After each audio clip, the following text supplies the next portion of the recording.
लद्दाख के बारे में पिछले कुछ दिनों से काफी चर्चाएं चल रही हैं। बड़ी मात्रा में लद्दाख में वायलेंस चल रही है। बताया जा रहा है कि बीजेपी कार्यकर्ताओं के ऑफिस को वहां पे आग लगा दी गई है। यहाँ तक कि काफी लोगों की यहाँ पे जान जा चुकी है। आखिर क्या वो लद्दाख की शर्तें हैं जिन्हें वो मनवाना चाहता है, जिन्हें वो गवर्नमेंट से अप्रूव कराना चाहता है? कौन सी उनकी 4 मांगे हैं? आइए इस पूरे मुद्दे को सिरे से जानते हैं। नमस्कार साथियों, मैं हर्ष चौधरी, आप देख रहे हैं संवाद बाय हर्ष। जैसा कि आपको पता होगी, हर दिन लद्दाख का वायलेंस कम होने की बजाय बढ़ता जा रहा है। वहाँ पे काफी लोगों की जान जा चुकी है। काफी वहाँ पे जगह जगह आग लगा दी गई है। लोग सड़कों पर उतर आए हैं। बताया जा रहा है कि लद्दाख ने अपनी 4 मांगे जो है सरकार के सामने रखी है। आखिर कौन सी वो मांगे हैं, इसके लिए हमें थोड़ा सा पास्ट में जाना पड़ेगा। अगस्त 2017 में आर्टिकल 370 एप्रिशिएट हुआ था। आर्टिकल 370 से पहले आपको पता होगी, जो लद्दाख है वो पहले सब जम्मू कश्मीर ही था, कोई अलग यूटी लद्दाख नहीं था, वो सारा जम्मू कश्मीर ही बोला जाता था। लद्दाख की शुरू से मांग रही है कि भैया हमें अलग यूटी बनाओ, हमें जम्मू कश्मीर से अलग होना है, हमारा अलग करो, जम्मू कश्मीर का अलग करो। तो गवर्नमेंट ने लद्दाख की बात मद्देनजर रखते हुए लद्दाख को अलग स्टेट बना दिया, यूटी स्टेट, और जम्मू कश्मीर को अलग यूटी बना दिया।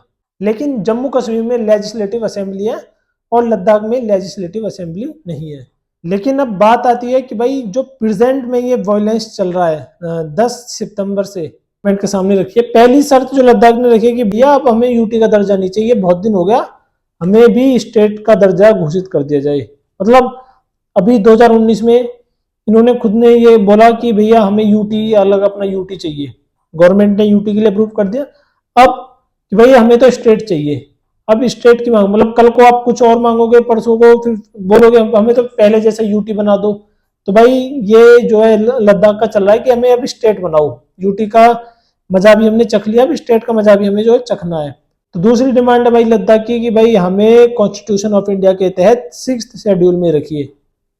मतलब अभी ऐसे काफी ऐसे स्टेट हैं, मतलब काफी स्टेटों में ऐसे जगह है जहाँ पे 6th शेड्यूल में कुछ जनजातियां अभी भी आती हैं।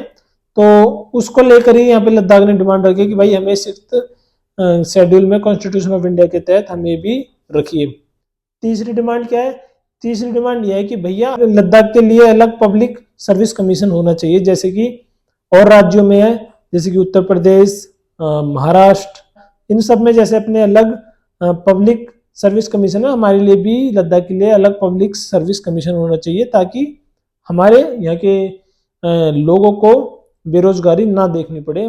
और जो चौथी डिमांड यहाँ पे लद्दाख ने करी है कि भैया अभी तक लद्दाख के अंदर एक लेजिस्लेटिव असेंबली है, अब लद्दाख के अंदर हमें 2 लेजिस्लेटिव असेंबली चाहिए, इसका भी जो है बंदोबस्त करवा दो जल्द से जल्द। लेकिन यहाँ पर मिनिस्ट्री ऑफ होम अफेयर्स ने ये साफ साफ बोल दिया कि भैया देखो ऐसा है, जो आपकी लास्ट की 2 डिमांड, भाई तीसरी डिमांड कि हमें लद्दाख के लिए अलग पब्लिक सर्विस कमीशन चाहिए, तो एक ये डिमांड, और जो चौथी डिमांड है कि लद्दाख के अंदर 2 लेजिस्लेटिव असेंबली होनी चाहिए, ये 2 डिमांड हम आपकी पूरी कर सकते हैं भैया, साफ बात है। लेकिन जो आपकी शुरुआत की 2 डिमांड है कि एक तो हमें यूटी से हटाकर हमें स्टेट बनाइए, और दूसरी डिमांड है कि भैया हम कॉन्स्टिट्यूशन ऑफ इंडिया के तहत हमें 6th शेड्यूल में रखिए। तो ये 2 डिमांड हम किसी भी हाल में पूरा नहीं कर सकते, चाहे आप फिर कितना भी जोर लगा लो। अगर आपको तीसरी और चौथी डिमांड में मंजूरी चाहिए तो उसके लिए हम आपके लिए मीटिंग करने के लिए तैयार हैं, लेकिन पहली और दूसरी डिमांड में हम साफ बोल रहे हैं, हम ये डिमांड पूरी नहीं कर सकते। That's it. तो आपकी इसमें क्या राय है, प्लीज कमेंट करके बताना। लद्दाख के बारे में आपकी क्या राय है, क्या विचार है? क्या लद्दाख की जो 4 शर्तें हैं, 4 डिमांड है, कितने हद तक ठीक है, या फिर क्या लद्दाख ऐसे अपनी डिमांड आगे बढ़ाता ही रहेगा कि भाई वायलेंस करो, अपनी डिमांड बढ़ाओ, ऐसे तो फिर हर स्टेट ऐसा करने लगेगा? तो आप प्लीज अपना कमेंट जरूर देके जाएं।